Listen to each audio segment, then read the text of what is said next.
It's one of our greatest fears. Being on a plane when something goes badly wrong.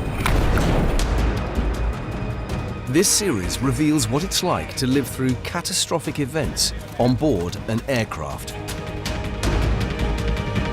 I just had visions of being burnt alive on this plane. Using footage that captured these terrifying moments. And hearing from those who survived them. Everyone looked tense in their seats. It felt like this could be their final moments of their lives. I looked out to see some of the engine flying off.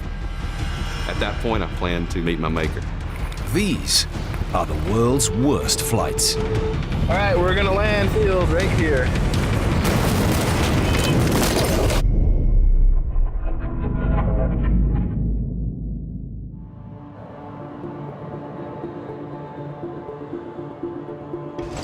Worldwide, 100,000 flights take off and land each day. But coming back down to Earth safely is not always straightforward. Almost 60% of all fatal airline accidents occur during approach and landing. In this episode, drama in Hollywood, as mechanical failure leads to a terrifying landing. You need the landing gear to not crash the plane. Like, that's an important part of the plane. I'm in danger. Passengers face the nightmare prospect of ditching in the middle of the Pacific Ocean. It's so cold, the chances are you're going to freeze to death. And an engine explosion forces a plane into an emergency landing. If it breaks off and hits the tail, we're definitely going down.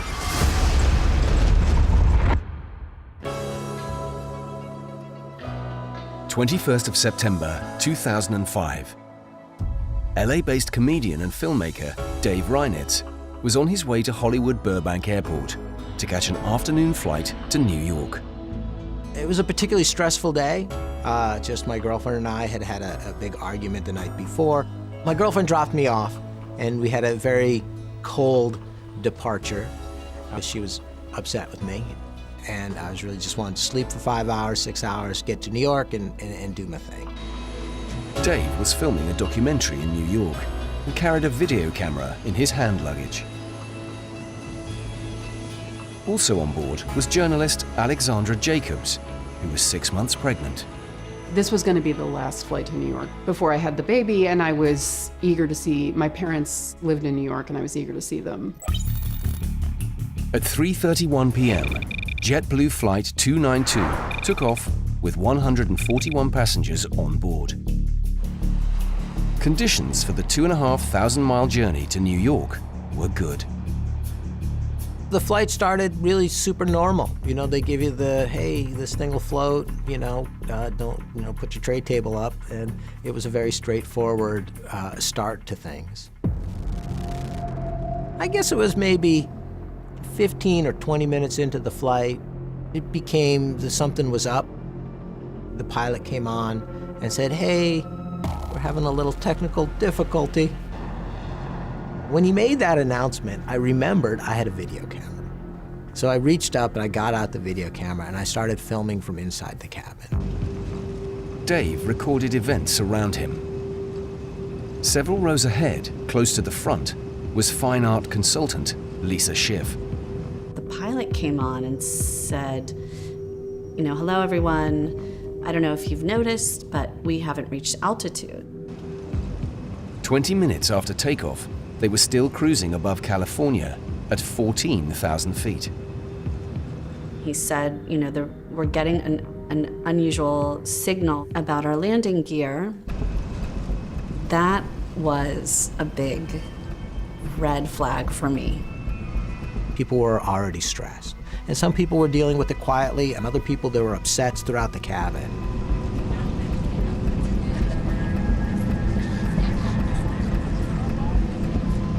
There was a level of intensity that persisted the entire time on that plane. In the cockpit, an error message indicated a potential landing gear fault. But the crew had no way to see underneath the plane to check. The pilot made an extraordinary announcement.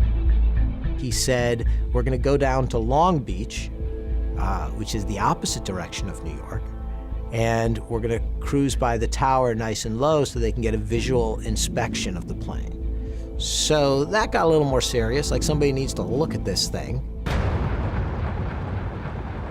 I remember thinking, a flyby, like this is a jet plane. A flyby from Top Gun? For me, it was just, I was already starting to panic. At 4:20 p.m., they flew past the control tower at Long Beach Airport, hoping to get visual confirmation of the problem.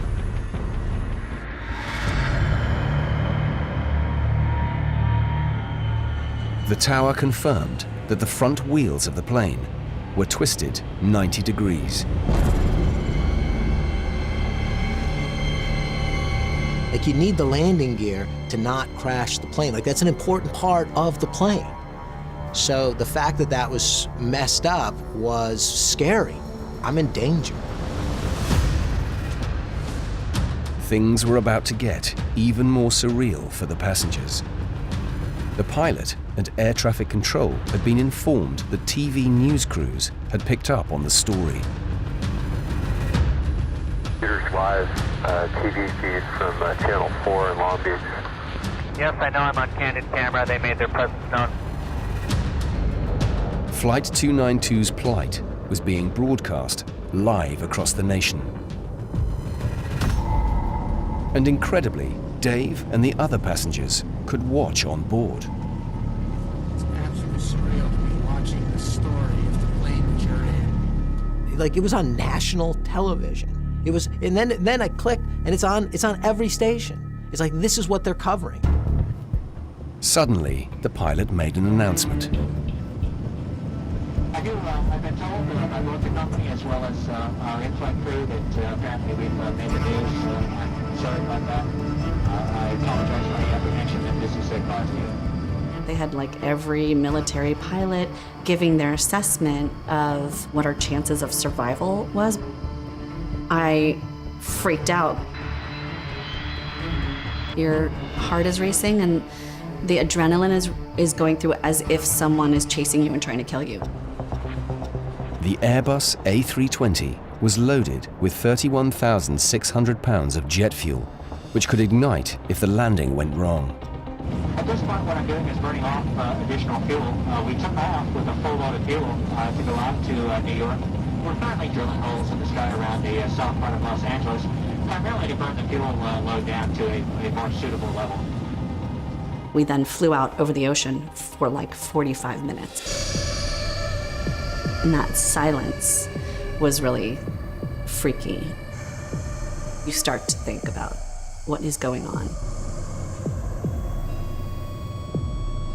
This was 2005. The memory of 9/11 was still very fresh. This idea that something horrible could happen, I think, was in all our minds. The plane continued circling, and minutes turned into hours. There were the people like me who instantly went hysterical. I started crying. The guy next to me is like, we're gonna be fine. I'm like, no, we're all gonna die. And then there were doers, people who needed a job. The thing I got out of filming was it gave me a role. I had something to do. So it gave me the opportunity to get out of my own head a little bit.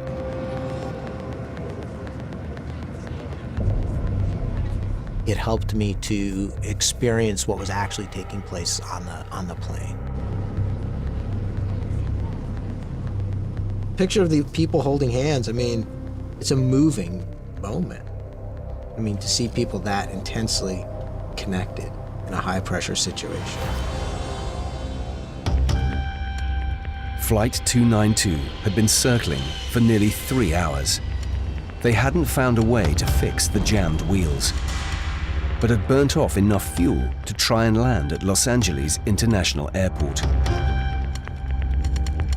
Air traffic control contacted the pilot.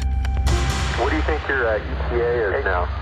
We're down to bingo fuel now. At this time, Scott, I see 10,000 showing up here. I think it's time for execution. Do you concur? Concur. The plane was about to come in for a white-knuckle emergency landing, but the passengers were the last to know. turned the televisions off.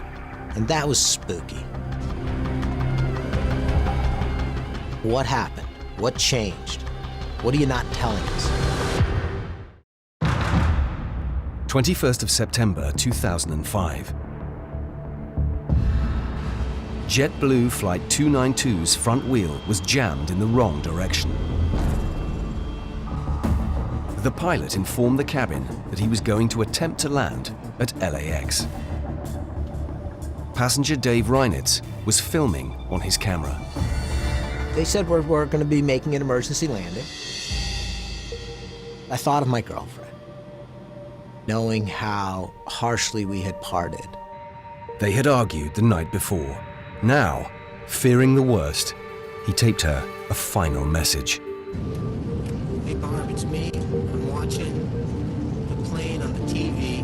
We're having landing gear problems. We're going to crash land or emergency land. Crash is a bad word in LAX. And they're telling us everything's going to be fine, and it is, but just thought I'd leave you a message just in case. It says I love you, and everything is going to be groovy.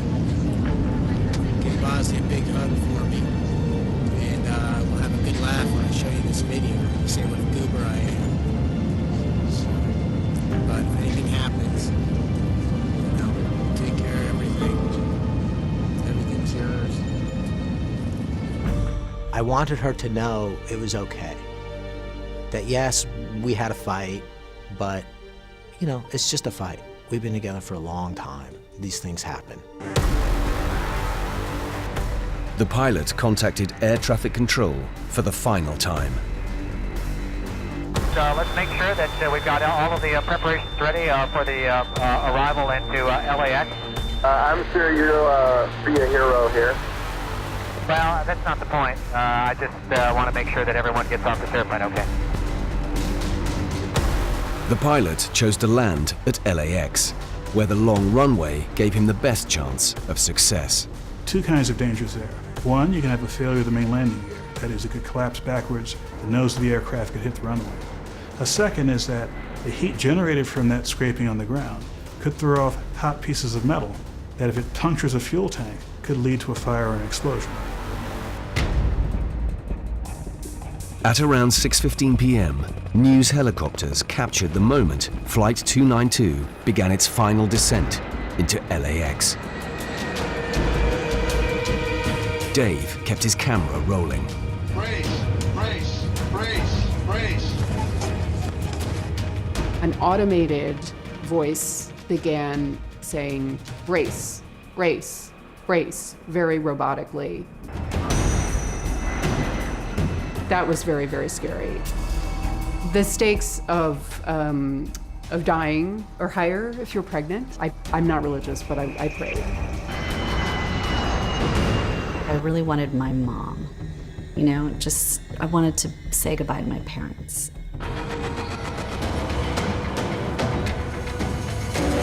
As we come in, when we first felt like we hit pretty hard.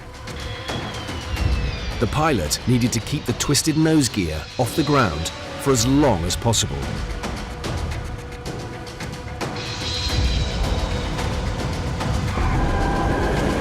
You started to smell burning rubber. Intense, thick smell of burning rubber. I felt heat coming up. I was scared.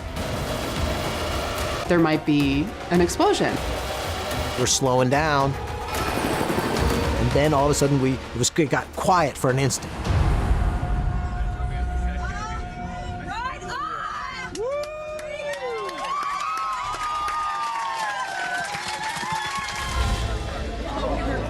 Getting ready to brace. Hey, good job, thank you. Take care. The pilot opened the door and he put his hand up like this. I remember hugging him on the way out. He was so good. I mean, he was a great landing. Oh, wait. That's me. Oh my God, that's me. I've never seen this before. Wow, we are so lucky.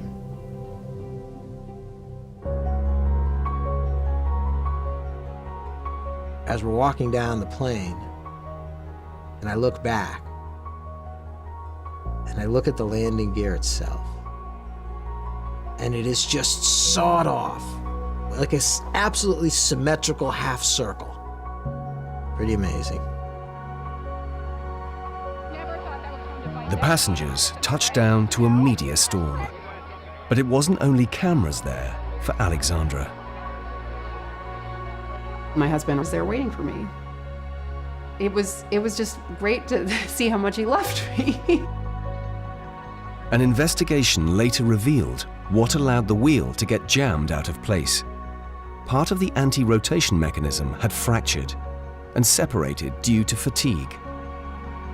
The Airbus steering system at the time didn't let the crew correct the wheel. This system has since been fixed. Even for people like myself who've been around aviation for a long time, frankly, I'd never seen a situation where an aircraft landed with a nose wheel twisted in this manner. All 147 people on board were unhurt, thanks in large part to the skill of the pilot.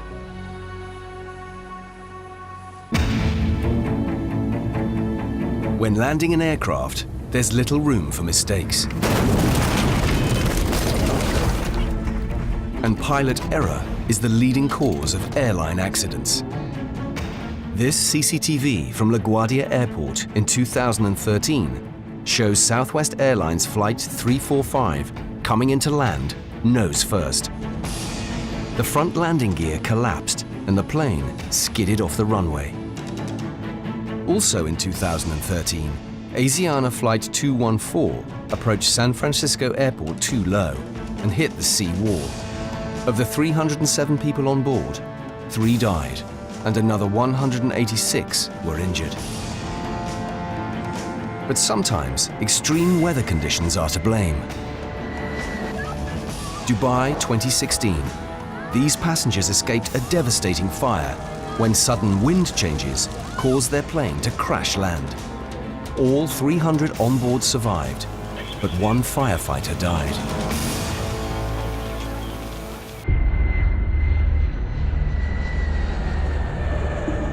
"80% of plane crashes happen during the first 3 minutes or last 8 minutes of the flight.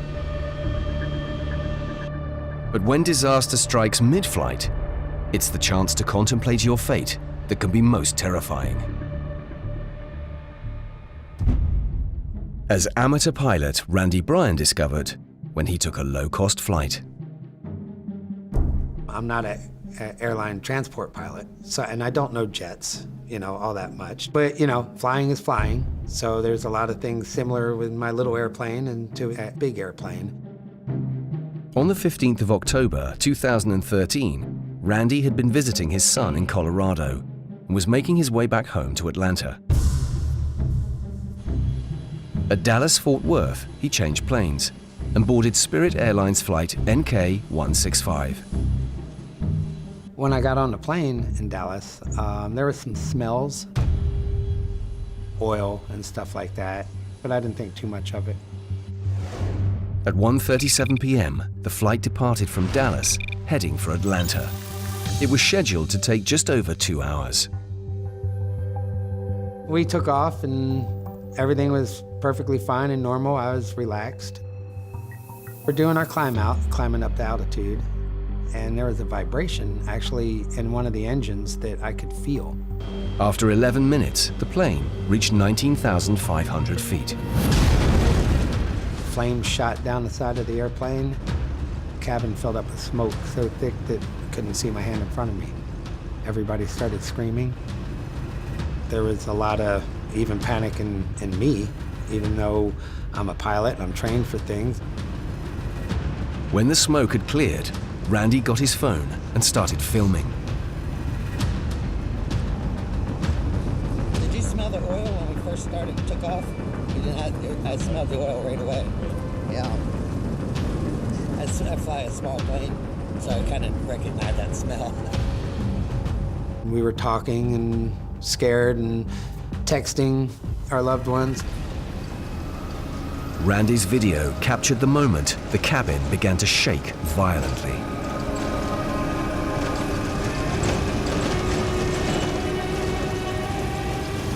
Some people thought it was my hand shaking, but it wasn't. I was actually shaking more than the video shows, not less. I really didn't know why it was vibrating as bad as it was. It didn't feel like an aerodynamic vibration, it was more mechanical.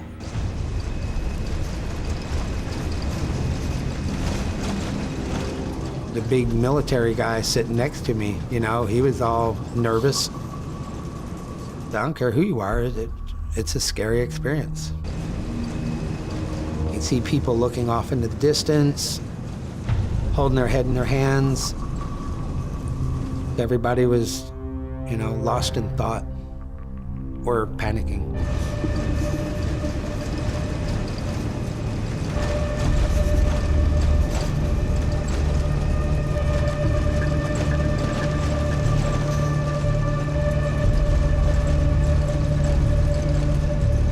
The pilots didn't say anything, the stewardesses didn't say anything. So we were there guessing and wondering what was going on without any information. 18 minutes after the explosion, the flight crew finally made an announcement to the cabin.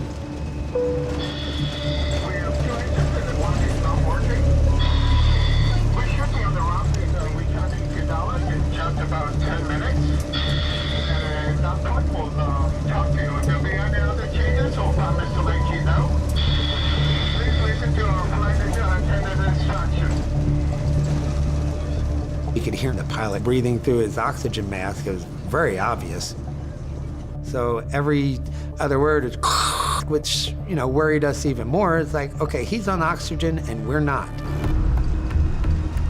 Randy and the other passengers were not told why the pilots had their oxygen masks on. But he knew whatever was happening was a real threat to the plane.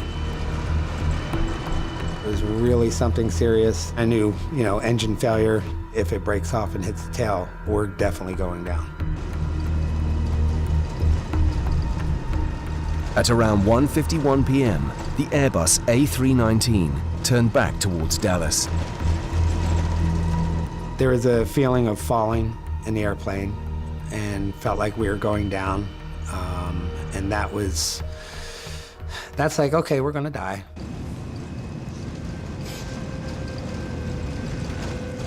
At that point, I didn't want to see anything. I didn't want to look around, didn't want to do anything. So I buried my head under my jacket.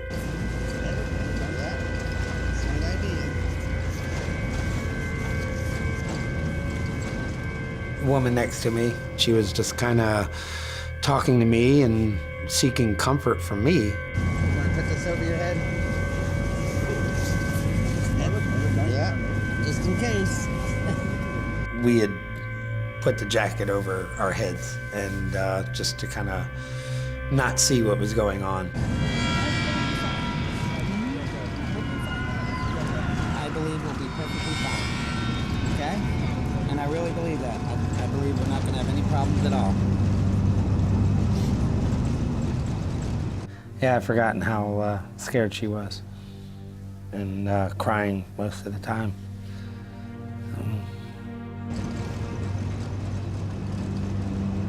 This is what pilots train for. Got to trust our pilot.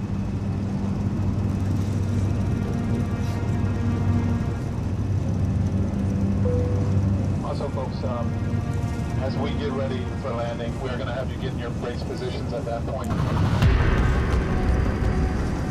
Randy's footage picked up the sound of the pilots preparing the aircraft for landing. Now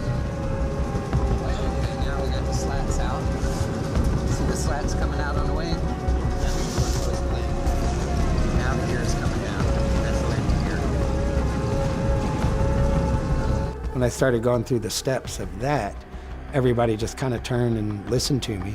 I was calming me down, being logical and methodical, at the same time calming them down.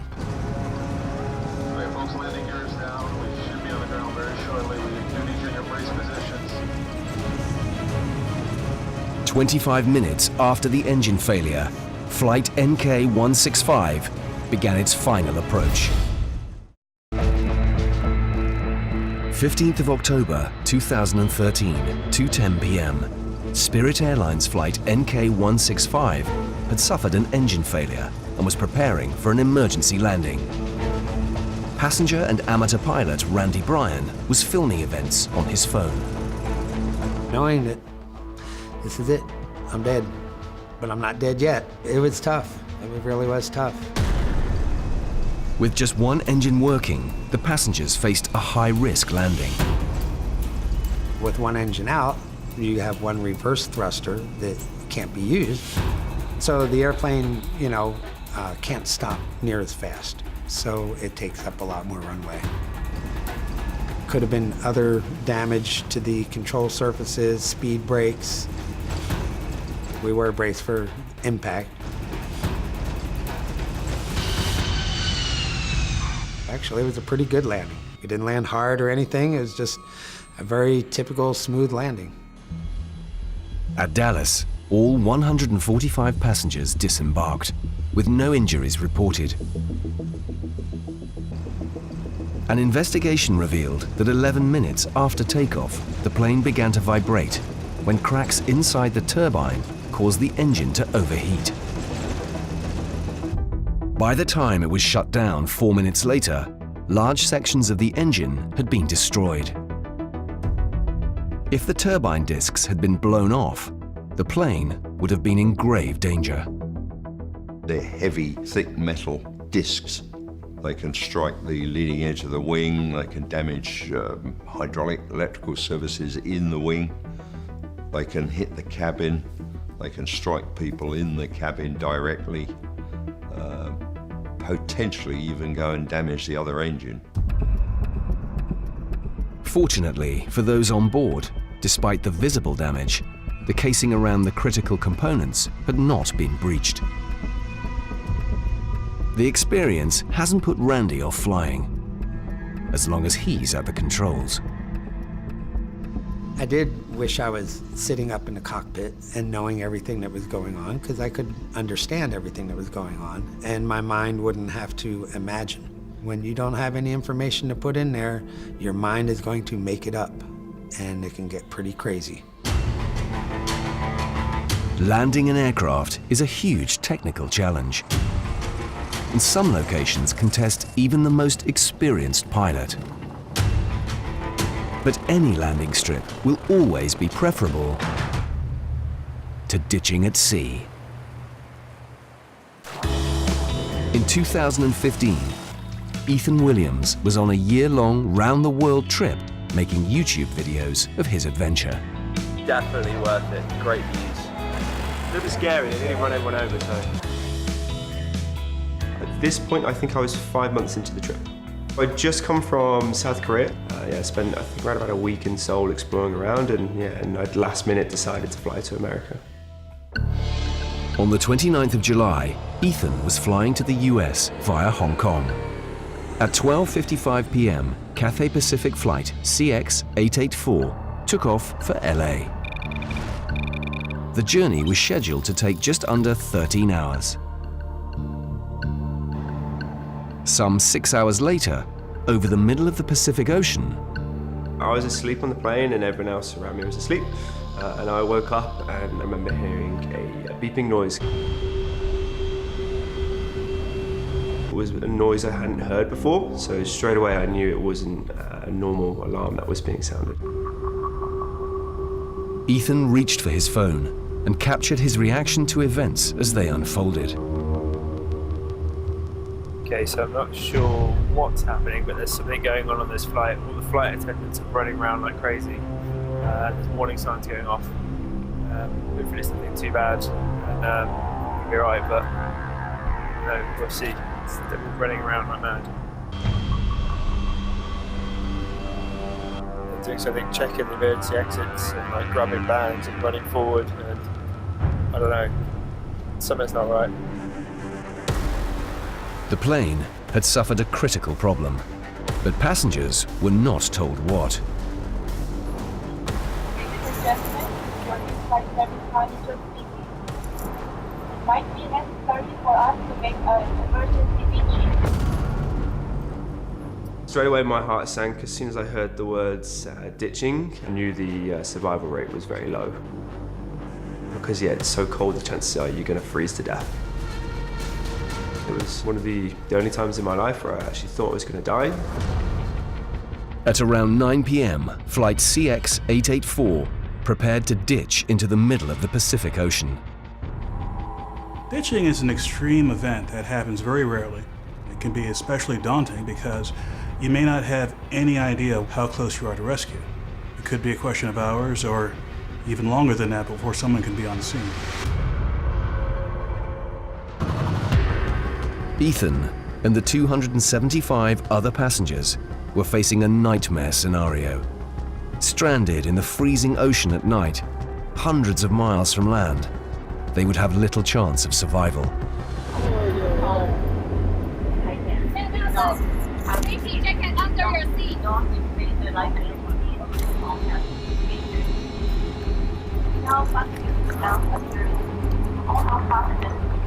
We all know the life vests are under your seat, but actually taking it out and ripping it out of that package was a very strange feeling.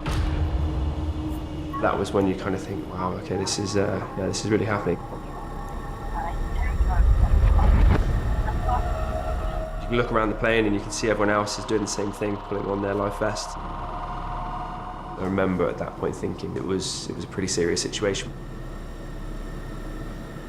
Put your hand on the face, your hand, put your hand. Flight attendants helped the passengers to prepare for landing at sea. My brace position's good.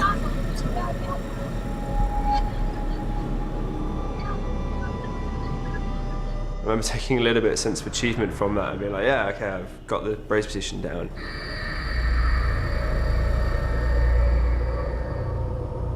The cabin went strangely silent and everyone was just sat there in their own little moments.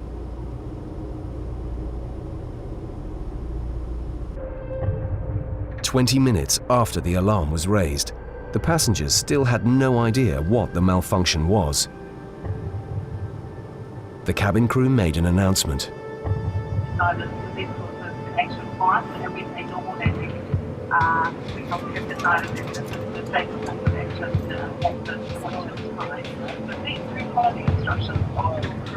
It's going to be a normal landing, not a water landing. So it's really good news, but still don't know why, but it doesn't really matter as long as we land okay. You can actually see the big exhale that I make, and it's a huge sense of relief. Incredibly, in the middle of the North Pacific Ocean, the flight crew had located a landing strip, a remote US Air Force refueling station on the western tip of Alaska's Aleutian Islands. We're really dropping. Feel the pressure.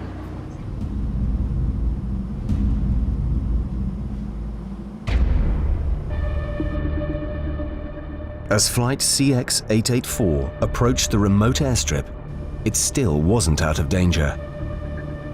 Ethan could only hope for the best. They just warned us that we were going to be having a particularly heavy landing because we still had a lot of fuel on board. And they actually warned us that the brakes could potentially catch fire at this point because we were so heavy.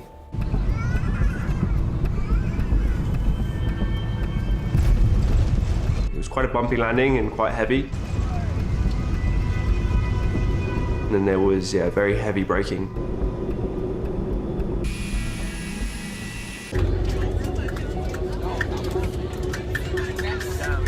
Landed. Yes. 8.5 hours after takeoff, they were safe. You could see the relief in people's faces. Everyone was very relieved and happy to be on the ground and that the situation was at least over. The details of the airline's investigation into the incident have not been made public, but they did release a brief statement. An equipment cooling fan below the floor had failed, and the crew noticed smoke around the cockpit area. You could have the fire essentially eating through wires and the aircraft being in such a condition that's no longer flyable. But the decisions made by the crew and executing their emergency procedures and landing that aircraft kept this technological problem from getting out of hand. Ditching at sea had been avoided. In the end, the fault was minor enough that they could land normally. But when complex and integral systems on an aircraft go wrong, landing is fraught with danger. 29th of December 2014. Gatwick was packed with people jetting off to enjoy some winter sun. Catherine Sterling and Alison Northcott were in a group of friends going to Las Vegas for a special birthday celebration. We all turned 40 within sort of 3 months of one another, so I thought, what a great excuse to go out and celebrate. I think we hadn't done anything like it before. It's going to be an amazing experience. At 11:43, they took off on Virgin Atlantic flight VS-43 for the 10-hour, 45-minute transatlantic flight to Las Vegas. The Boeing 747 was close to full capacity, with 447 passengers and 18 crew on board. As we were still climbing and gaining altitude, I remember hearing a noise. I can only describe it as a clunk. It sounded underneath the plane. It was enough for me to think, what was that? But not so much to be concerned. Just minutes after takeoff, the crew announced there was a problem. The hydraulics were malfunctioning, and one of the main sets of landing gear was jammed inside the plane. I got quite upset straight away because I just thought, why us? At 12:08, the crew announced they had to return to Gatwick, but first they needed to lose weight. One of the passengers filmed as flight VS-43 circled above the sea, dumping fuel. There's a lot of it. I've never seen anything quite like it, to be honest. This is a proper problem. This is not an insignificant thing. You could feel the tension. We seemed to just be going around in circles for eternity. The 747 still faced a dangerously unstable landing. The pilot decided to take drastic action. At 2:35, he made an announcement. I'm trying to dislodge this gear door. If you can bear with us and stay in the seats, what we'll do is maneuvers. To dislodge the landing gear door, the pilot would need to push the 747 and its passengers to the limit. They were basically going to be shaking the plane to see if they could dislodge the wheel. I've had experienced some turbulence on planes in my life, but this was a proper kind of dropping sensation. You could hear a level of anxiety rising at that point. After their white-knuckle ride, Catherine, Alison, and the other passengers waited to hear the result. They came back onto the tannoy and they said, the landing gear is still trapped inside. We're going to have to come in for an emergency landing. Flight VS-43 was in a holding pattern around Gatwick Airport. One of the landing gear doors was jammed. Friends Alison Northcott and Catherine Sterling were trapped on board. I think about my son, and I think about my family, and I think, gosh, this is serious. I'm frightened. When you're left in that state of limbo, it's like torture, really. It's, are you gonna be okay or not? One passenger filmed on their phone as the crew prepared the cabin for an emergency landing. When you hear the command, brace, brace, you must adopt the brace position shown on your safety card. You must stay in the brace position until the aircraft stops completely. Stay calm, read your safety card, and practice the brace position now.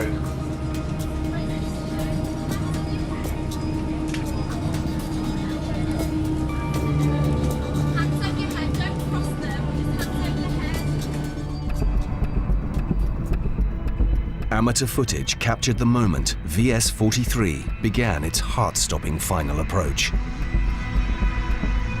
It was just so tense and just an emotional roller coaster, really. Thinking, when we land, the plane will fall, the wing will smash through the window, and I'm there by the window. The fire service at London's Gatwick, they don't want anybody to move seats on this aircraft or stand up or change position whatsoever. They secure the aircraft in position with a jack on the right hand side. So please, once we have landed and the aircraft has come to a complete stop, we kindly ask that you do not move out of your seats. 4 hours after takeoff, the 300-ton 747 came back in to land at Gatwick. Cabin crew and passengers, brace, brace.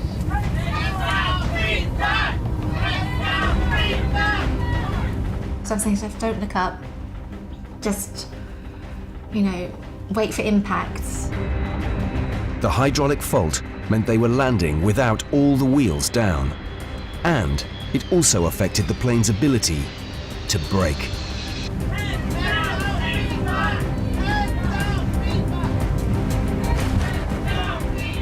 Once the initial bang of the landing, it was really quiet.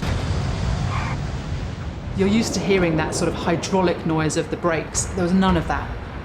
We were just kind of gliding. The aircraft was down, but could topple over at any second. I remember looking up to sort of see out of the window as I was in that sort of brace position. And I could see the ambulances and the fire engines. Emergency services and ground crew rushed to stabilize the plane. The guys up here are just saying that we just need to keep this aircraft stable. It's just that when people start to move off the aircraft, we're worried about it. So obviously we're taking every precaution at the moment so nothing does happen. I was thinking, please, nobody get up and panic, and, you know, we shouldn't move from our seats in case we then topple. Everyone's 100% safe now, so, you know, chill out, relax, because there's nothing to worry about. So just bear with us for a little while longer. We really appreciate your patience.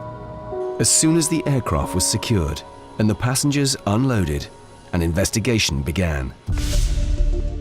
It concluded that a moving part of the landing gear used to extend and retract the wheels was installed upside down. One of the things that came out of the accident report was you've got to make sure that it's impossible to fit these critical components the wrong way round. Build it in a way that it physically can't be done. And the aviation world is really, really good at learning from things when they go wrong, and changes have been put in place. All 465 passengers and crew on board flight VS-43 were safe and unharmed. I just remember being physically shaky and exhausted from having cried a lot. I'd have to say it was the worst experience. It just brings things very acutely into focus.